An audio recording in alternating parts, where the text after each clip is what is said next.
Alice has been kidnapped. Alan, please help me. Alice? You'll do exactly what I say if you ever want to see your wife again. I can't tell anyone except my agent Barry. Damn it, Barry, they'll kill her! You're my best friend, and I'm worried that you're not right in the head. The ransom is a manuscript I supposedly wrote that's coming true before my eyes. It happened just the way it was on that page. So dark. I have found only a few scattered pages. I want the entire manuscript. The deadline is in 2 days. I found Mr. Wake's pages. Good girl. How the hell did she get her hands on the manuscript anyway?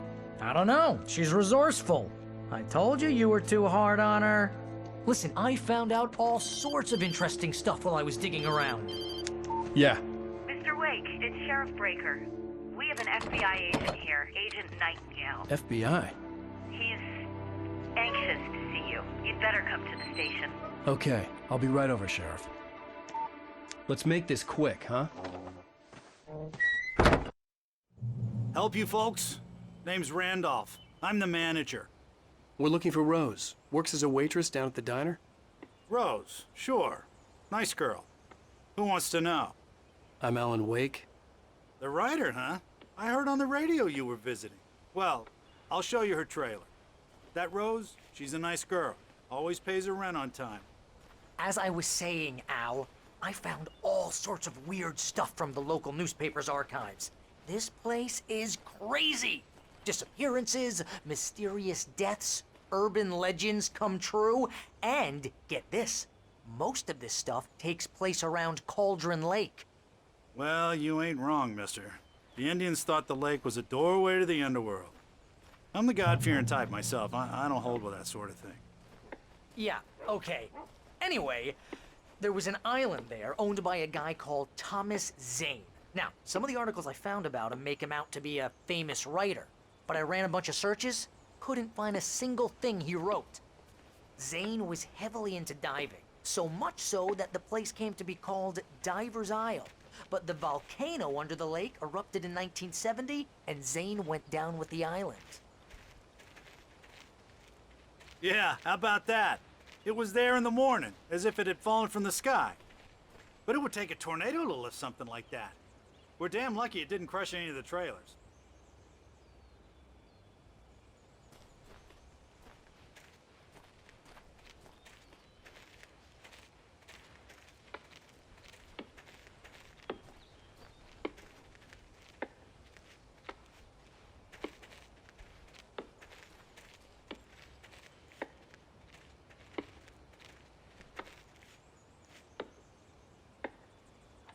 It gets better. A local girl, Barbara Jagger, drowned in Cauldron Lake just a week earlier. They were lovers. Sure, Jagger's a local spook story. The Scratching Hag comes for you in the dark. Childish stuff like that. Anyway, Al, I'm just getting to the best part.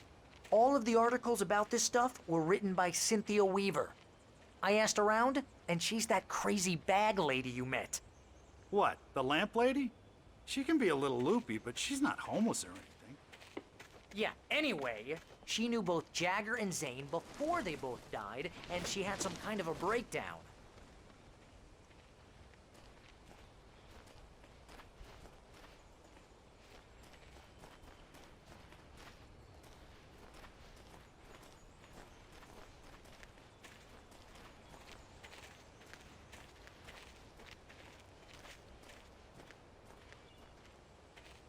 Well, mister, this here's Rose's trailer. You mind me asking what you want with her? We're just here to talk to her, pal.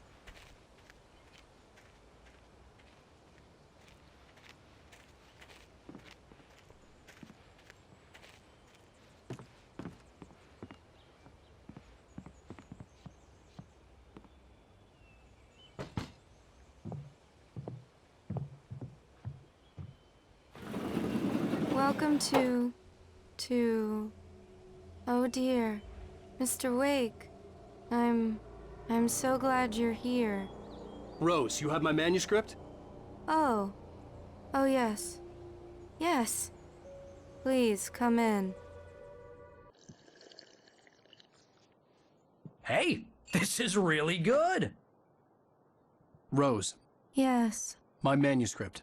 I really need it. I understand. I know what you need. A muse to inspire you. Oh, for Barry? She doesn't have anything. Yeah, hey, Al? Al, what's... Oh... Barry! What? What?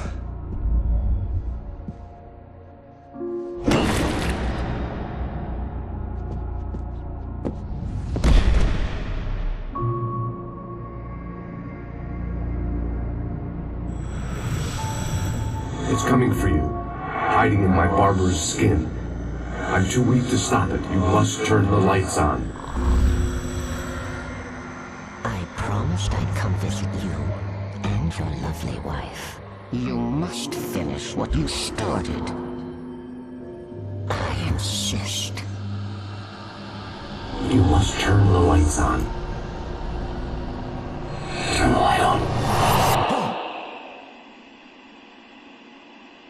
Back to work, boy.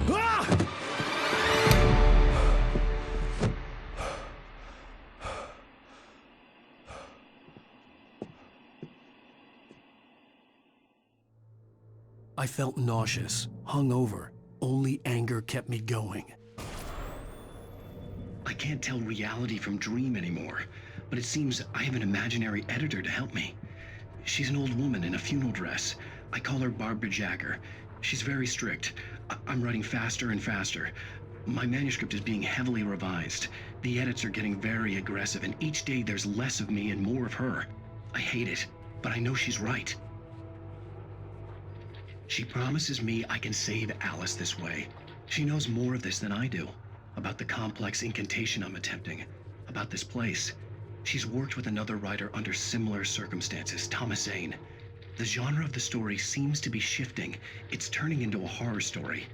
I'm getting close. I can feel it.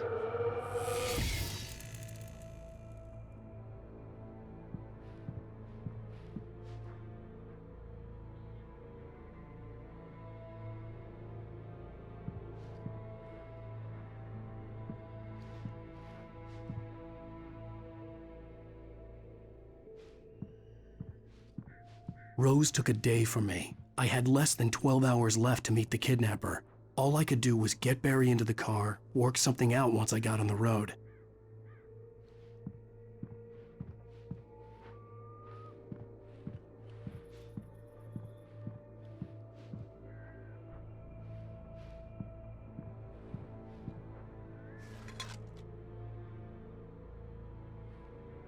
Welcome to the Oh Dear Diner.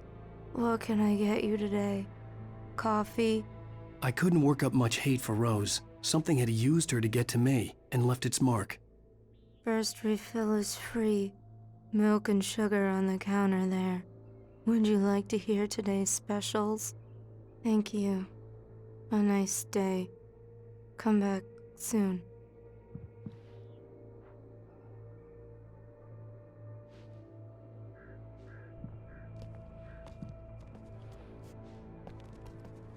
Barry was out of it. He was way too heavy to carry.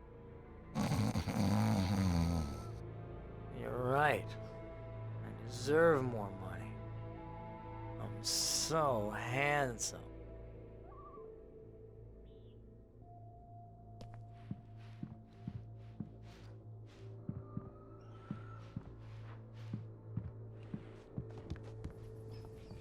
My gun and flashlight were gone.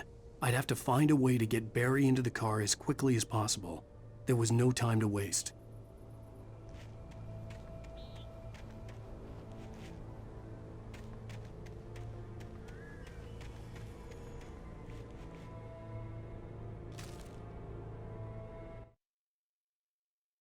Mr. Randolph liked Rose. That little smile she had. How she was still sweet when life had tried so hard to make her bitter. It wasn't any of his business what she did in her trailer. But those strangers, the writer and his smart-ass sidekick, looked like trouble. And they'd been in there for hours, way past her normal bedtime. He reached for the phone and called the sheriff's station.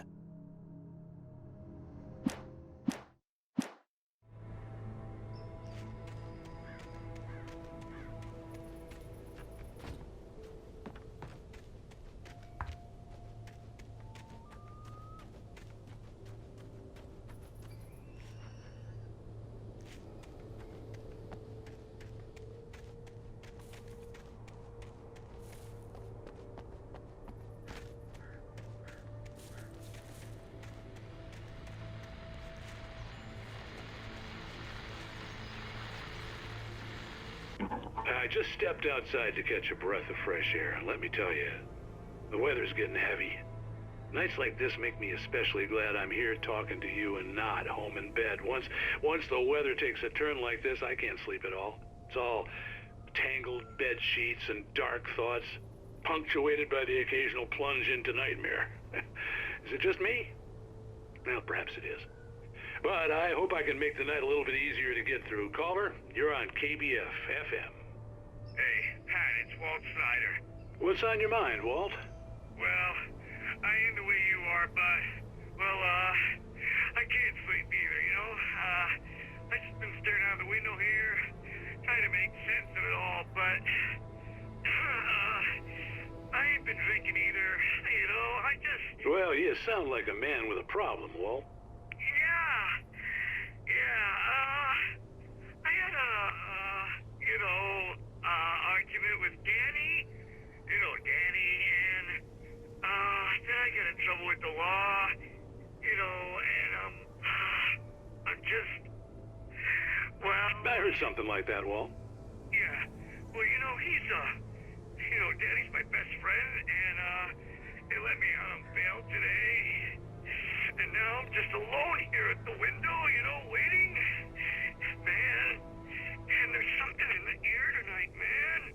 I was just outside looking up at the sky above our broadcast tower thinking the same thing.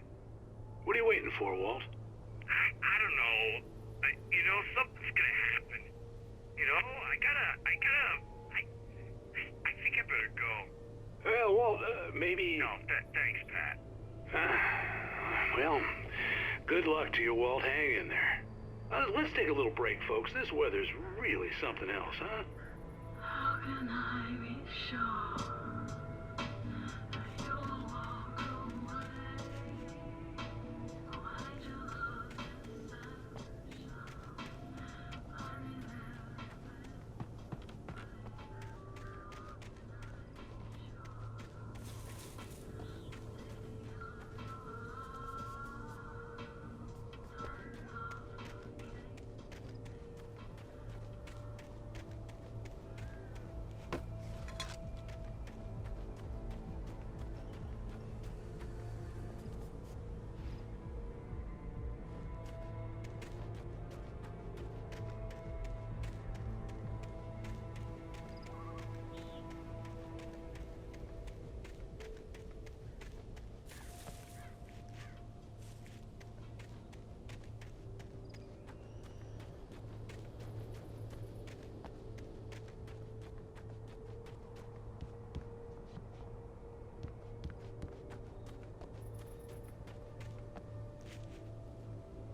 Oh, you're gonna get it now.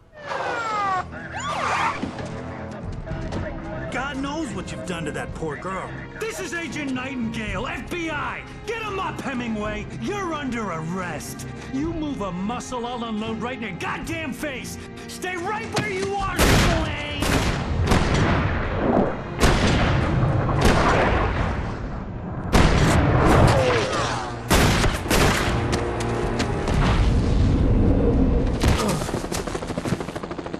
What are? I'm standing right here, you goddamn maniac!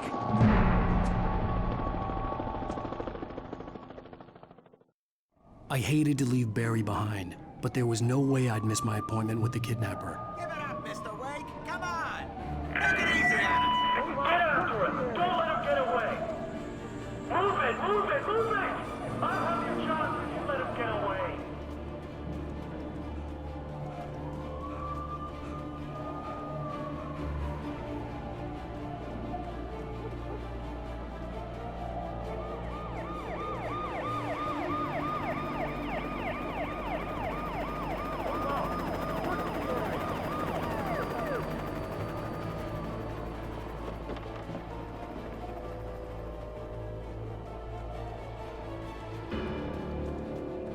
There he is!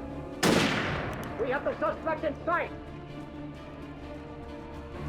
Okay, men, keep your eyes peeled. He's gonna try to make it through here. Oh, damn. Over here! I see your way! Get it out! God damn it! There he goes!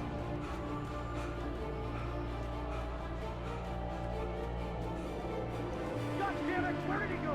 He slipped away! Keep an eye out!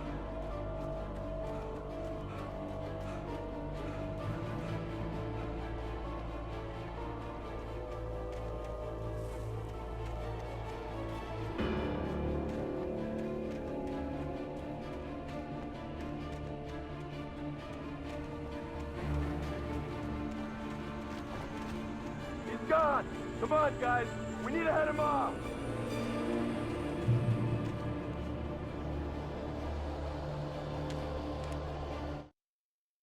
For decades, the darkness that wore Barbara Jagger's skin slept fitfully in the dark place that was its home and prison. It was hungry and in pain. It dreamed of its nights of glory when the poet's writing had called it from the depths and given it a brief, terrible taste of power and freedom. The rock stars had stirred it from the deep sleep the poet had sunk it back to in the end. When it sensed the writer on the ferry, it opened its eyes.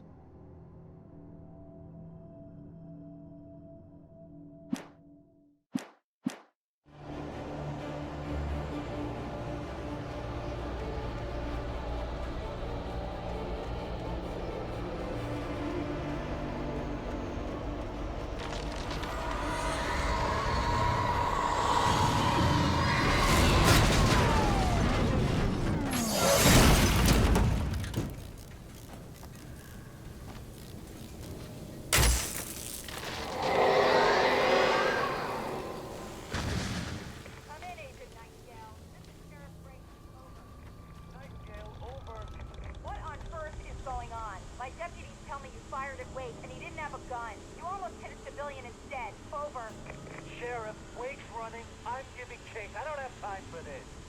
Well, make the time. You can't just go shooting at people in my town. Over. I'm a federal agent pursuing a fugitive. You want to discuss my methods, Sheriff? Make an appointment. Over. You stay right where you are, Agent Nightingale. I'm on my way. Out. The suspect was last sighted running along the gorge that leads westward from the trailer park. All units are advised that the suspect may be armed. Approach with caution. James out.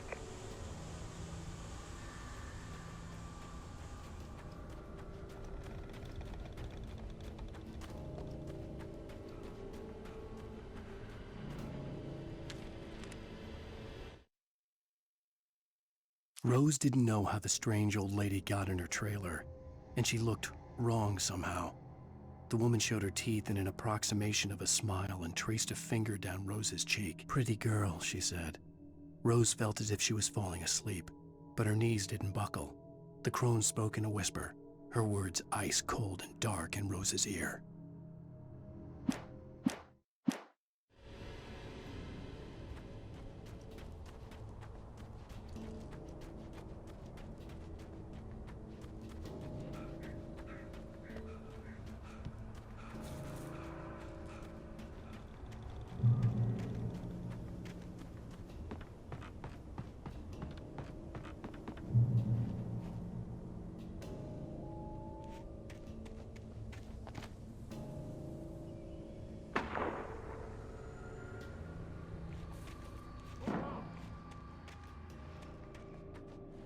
Search the area.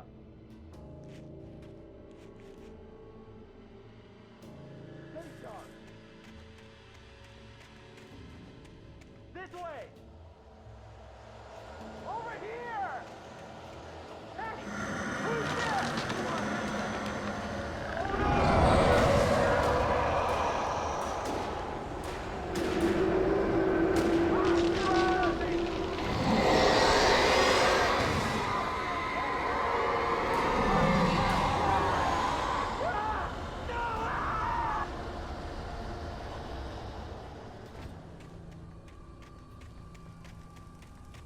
This horror was everywhere I went, circling me.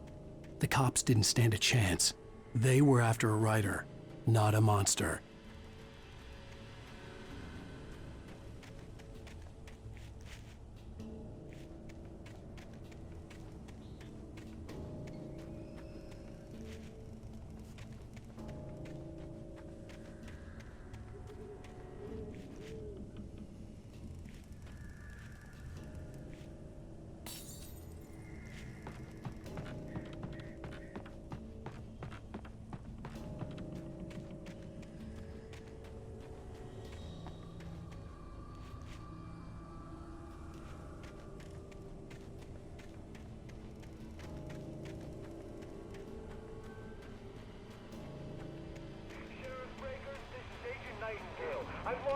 contract with less than you assigned to me. It's Wake's doing. Wait, are you seriously telling me that geek writer just took out my deputies? Are you kidding? I mean, have you seen this guy? He wears a tweed jacket. Over.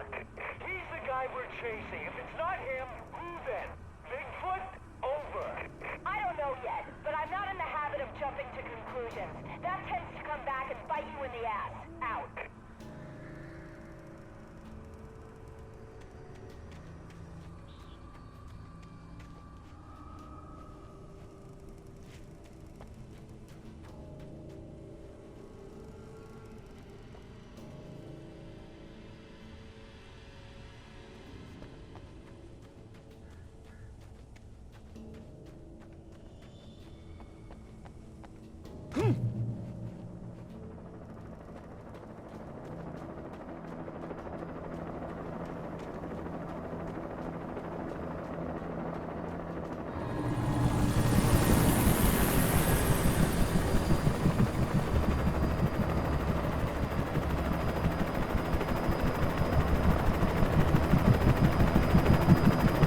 You on the ground.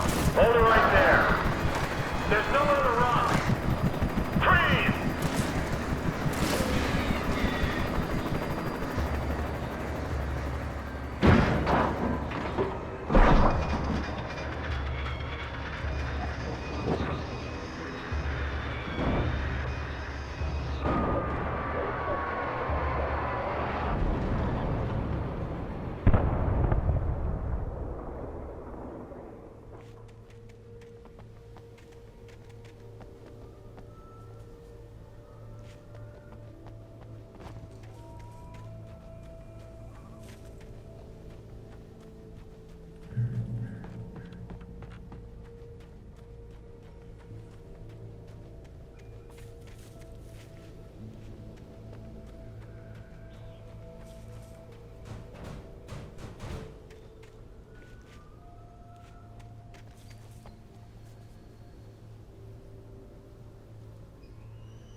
This is James. Mulligan, Thornton, come in. Over. Thornton here. James, we got both Wheeler and Rose in custody. They didn't put up a fight or anything. Why, they were... Hey, Mulligan, what are you doing? Come on! Sit down and give me that. James, Mulligan here. Over. Go ahead, Mulligan. Over. We got Wheeler and Rose here. Wheeler's drunk or hopped up on something. Speaking of which, that Fed had a pretty distinctive whiff of Otis Scotch about him, if you know what I mean. Over. I don't have anything on that, Deputy Mulligan. Over. Well, whatever. Anyway, Rose is just being plain weird here. You better get Doc in to take a look at both of them. Over. Gotcha. You better get them here quickly. The, Fed's gonna want to interview Wheeler. Over. Oh, yeah, I bet he does. Looks like they have a lot in common. Mulligan out.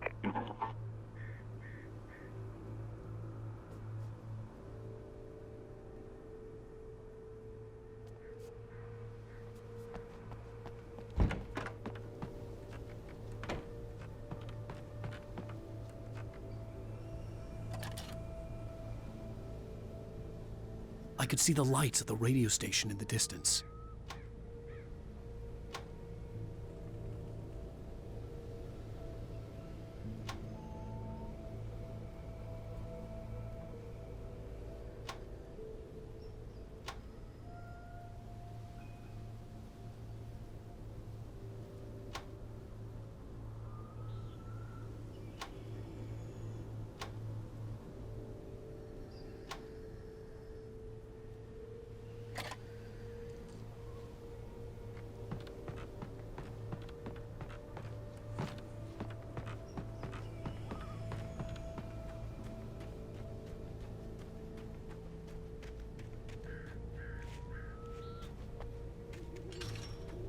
I imagined that the broadcast tower in the distance was part of the local radio station.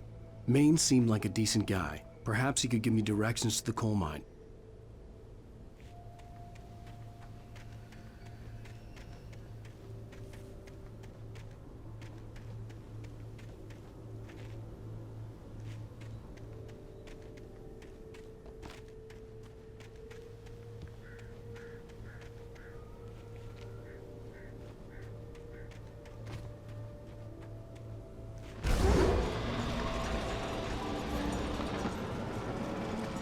Unnatural shadows clung to the gate. The darkness that was after me was trying to stop me. I wouldn't get through without a light.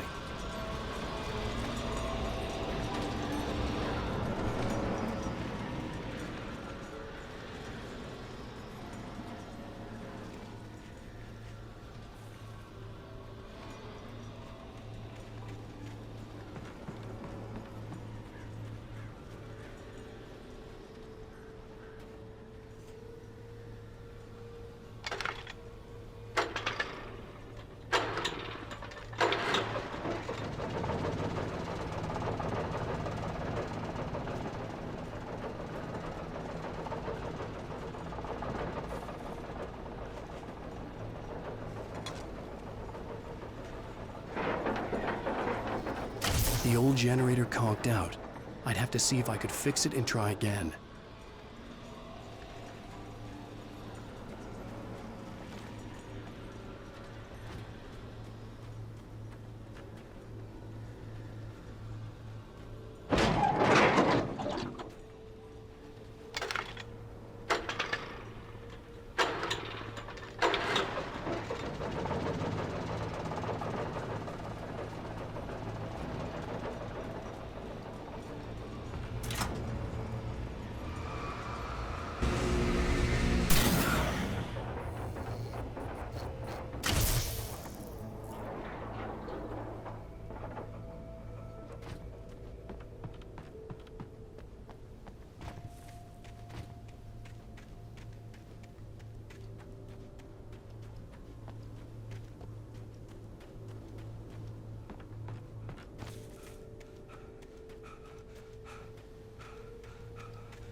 It took me a moment to recognize the flashbang grenades. They were an ideal weapon for my situation. Team 1, come in. Over. Team 1, this is Sheriff Breaker. Report. Over. Team 2, come in. I need a report. Over. Come on, guys. Talk to me. Come in, please. Over.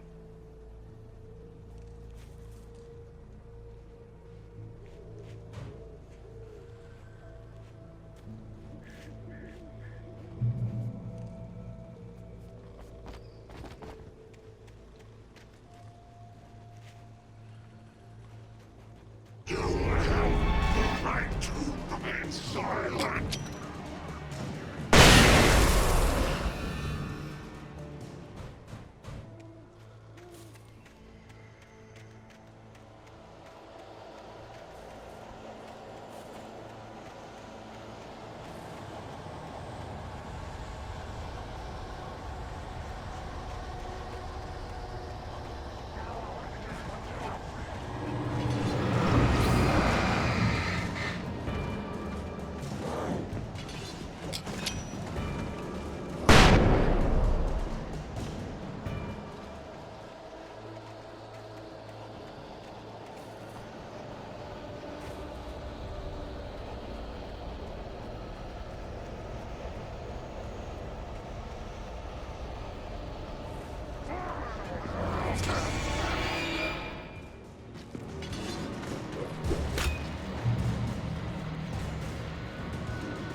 And here's another call. You're on KBF-FM with Pat Maine. It's Milt Peabody, Pat. What's on your mind, Milt? Well, I live near the trailer park, Pat, and there's a big ruckus going on over there. Well, that's just up the road from me, too. What's going on, do you know? I don't know, but there's a bunch of police cars there, lots of sirens, a helicopter buzzing around, and I think I heard some gunshots. Gunshots? Yes, sir, like from a pistol. So can you find out what's going on? Because it's just next door and they're popping off guns there. They're still shooting? No, it was maybe 10, 15 minutes ago. It sounds serious, Pat. I'm telling you, it don't sound like no party. I'm certainly going to give the station a call, Milt. Okay. You'll hear it here as soon as I hear from them. Okay, thanks.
Touched by the dark presence, Rose was lost in a dreamland where everything was drawn in black and gray crayons. The old lady had promised her that all her wishes would come true. She would be Alan Wake's muse. She was smiling so hard it hurt her face. She crushed a bottle full of sleeping pills into the coffee. Deep down inside, she was screaming in terror.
I hoped Maine could lend me a car to get to the coal mine.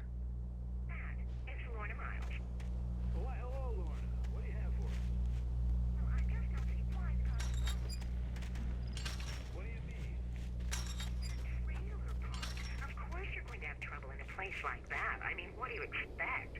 The sheriff should be helping us normal citizens instead of wasting resources on those people. Well, Let the try to sort themselves out. I'm sorry, but my granddaddy settled in Bright Falls in 1911. well, thank you very much for that compassionate viewpoint, Lorna. How can I be sure?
Oh, here's a little surprise.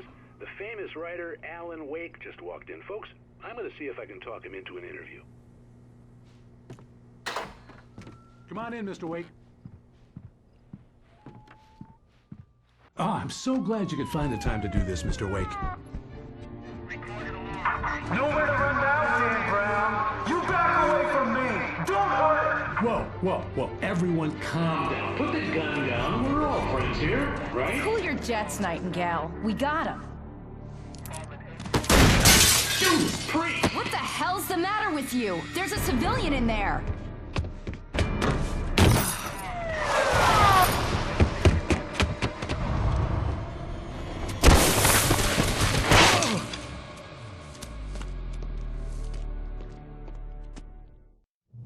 I'll get you yet, even if it kills me. You hear me?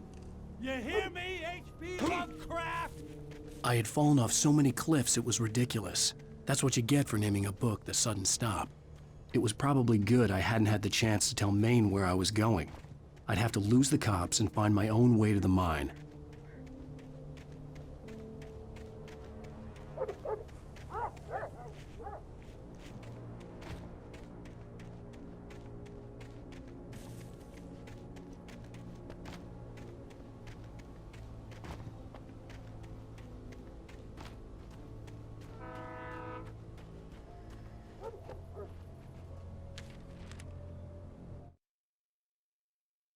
Nightingale stared through the broken studio window into the dark woods. He turned around, started to walk out, but Maine grabbed his arm. "Young man, you almost shot me. You don't shoot off rounds at people like that. What's the matter with you?" Nightingale shook his arm free, marched out. His cheeks burned with rage and humiliation.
There was no sensible reason for the power company work lights to be here.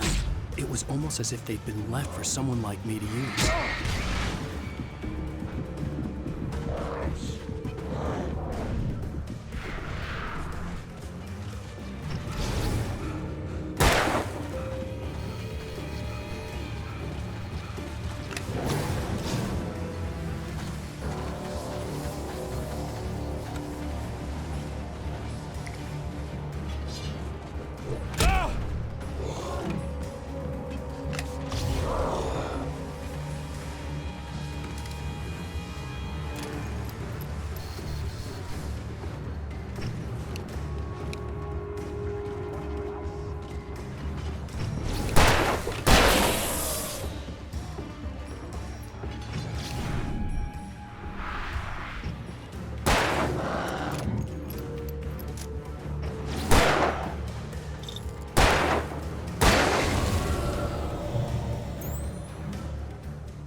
Sarah trusted her gut, and her gut said Agent Nightingale was an asshole.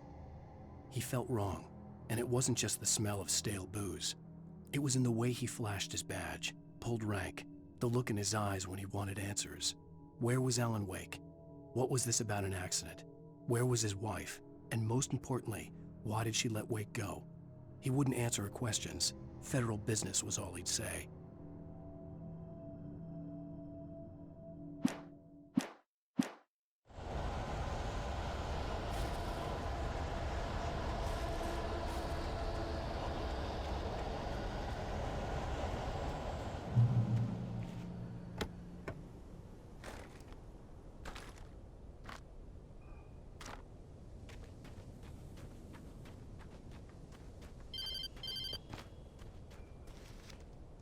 Hello? The most stubborn man I've ever met. Alice? Alice? Alan, I'm so afraid. It keeps me in the dark. Please help me. I look at you, Alan, and it's not you. Something else. Looking out from behind your eyes. Alice, I'm here. I'm so alone here. It's all gonna go to hell. You need to be careful. Cooperate. The connection had been terrible, but that wasn't the only thing that hadn't been right with the call. She sounded wrong somehow, but she had called me.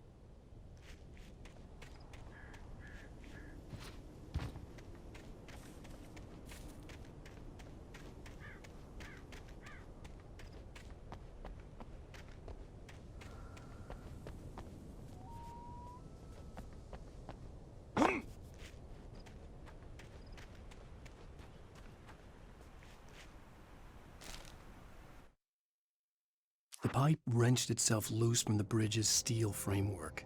Wrapped in darkness, it floated in midair, twitching. For a moment, I didn't understand what I was looking at. The heavy object lurched at me with impossible force. I threw myself out of the way, but just barely. When I turned my flashlight on it, it shook in a dark rage before it flew at me again.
I could see a railway bridge up ahead, and a warehouse of some sort on the opposite shore.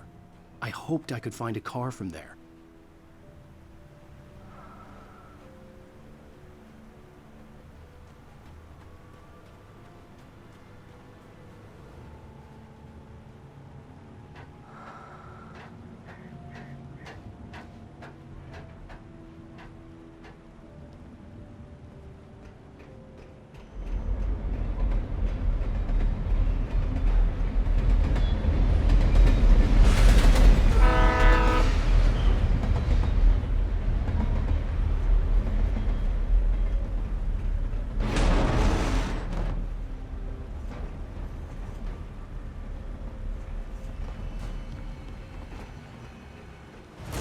darkness that was pursuing me was growing stronger, and it was taking over everything in its path.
I slammed the door shut right in his smug face. He pleaded for me to open the door. True to form, the asshole actually thought I would obey. I had no sympathy left, no guilt either, not for him. I took a moment to savor the scream. I bet I had a smile on my face. It was all that I had time for. The dark presence was inside the lodge with me.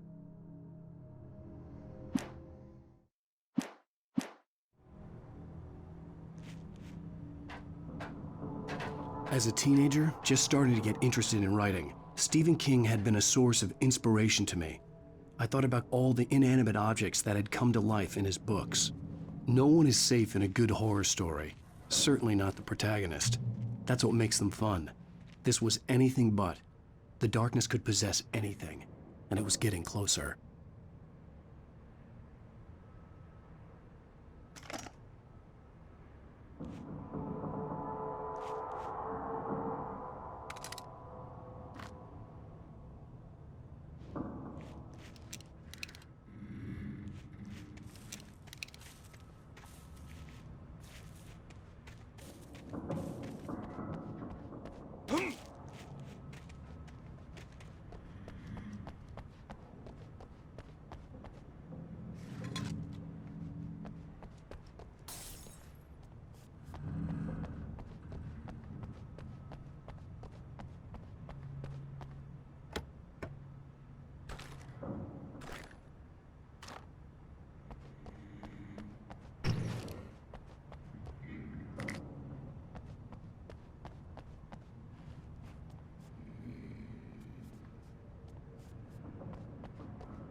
Did you call 911?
take the facts of our existence for granted, unaware that they are merely a thin veneer of desperate self-delusion covering a vast cosmos of madness and horror. All too often, the stars are right. In Night Springs. Tonight's episode, a family occasion. Journalist Alvin Derlis' trip to study the local customs of an insular community in Night Springs has been less than successful. Until tonight. Well, I'm glad you changed your minds about this. Ancient customs, local mythology. My editor loves this kind of stuff. Well, Mr. Derlith, we don't want to feel like we're on exhibition, but you have demonstrated the seriousness of your intent. Oh, I am serious. Really, just do your thing. I'll stay out of your way and observe. Actually, I thought you could assist us. I'm afraid we are a man short. It would provide you with an intimate perspective. Could I really? Of course, Mr. Derlith. Well, I guess that's the least I... What would I have to do? Oh, here. Let me show you with a kiss.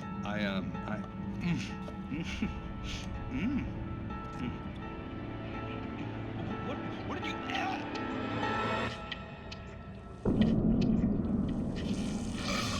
Oh, Mr. Derlith, you have well pleased Nixie Perka, the dweller in flesh. Your body shall host his 1,000 young, and all shall be glory.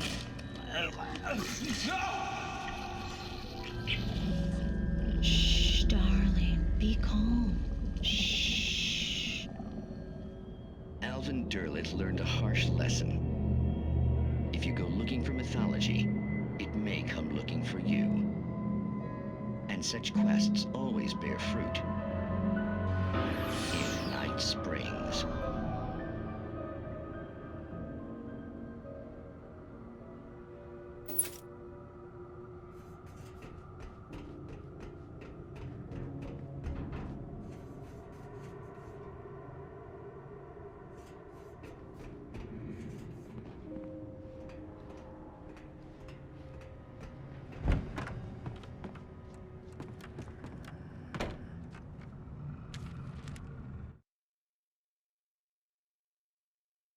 The darkness surged towards me, sucking everything loose from the ground into its depths, tugging at my clothes.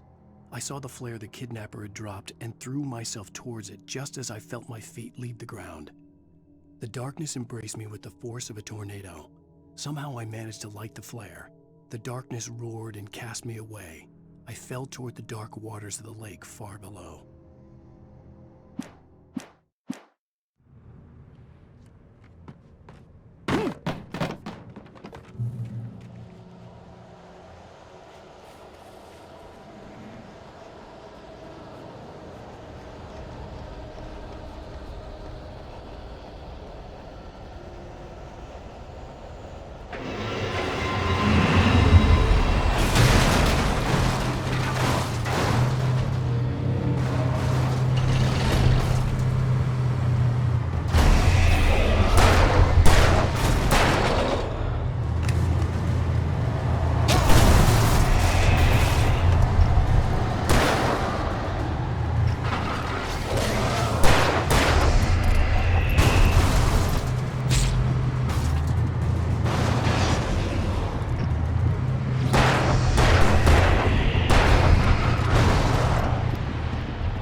I had never been this glad to see the sunrise. I had a couple of hours to get to the coal mine.